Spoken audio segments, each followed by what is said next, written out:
27 வருடங்களுக்கு பிறகு south Africa அவங்களோட வரலாறு லார்ட்ஸ் மைதானத்தில் மாற்றி அமைச்சிருக்காங்க. 1998 நாக் அவுட் ட்ரோஃபிக்கு அப்புறம் அவங்க வின் பண்ணக்கூடிய முதல் கோப்பை இதுதான். இந்த போட்டியில் பல விதமான சாதனைகளும் பல இன்ட்ரெஸ்டிங்கான நிகழ்வுகளும் நடந்திருக்கு.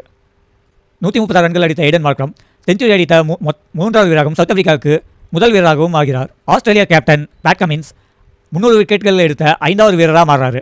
அவர் இதுவரை 13,725 பந்துகள் வீசி 5வது அதிவேக வீரராகவும் இருக்கிறார். மிச்சல் ஸ்டார்க் முகமது ஷமியை பின்தள்ளி ஐசிசி டோர்னமெண்ட் ஃபைனலில் அதிக விக்கெட் எடுத்த பவுலராக மாறுறாரு.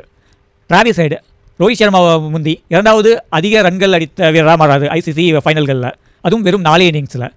இந்த மேட்சுக்கு முன்னாடி ஜோஸ் ஹேசல்வுட் 9 ஃபைனலில் விளையாடி 9 ஐசிசி ஃபைனலும் வின் பண்ணியிருக்காரு. இந்த போட்டி அதை அப்படியே மாற்றிருக்கு. Temba Bavuma and Kane Williamson இவங்க 2 பேர் மட்டும்தான் 50 அதுக்கு மேலே அடித்த டெஸ்ட் கேப்டன்களாக இருக்காங்க ஐசிசி WTC சாம்பியன்ஷிப் ஃபைனலில்.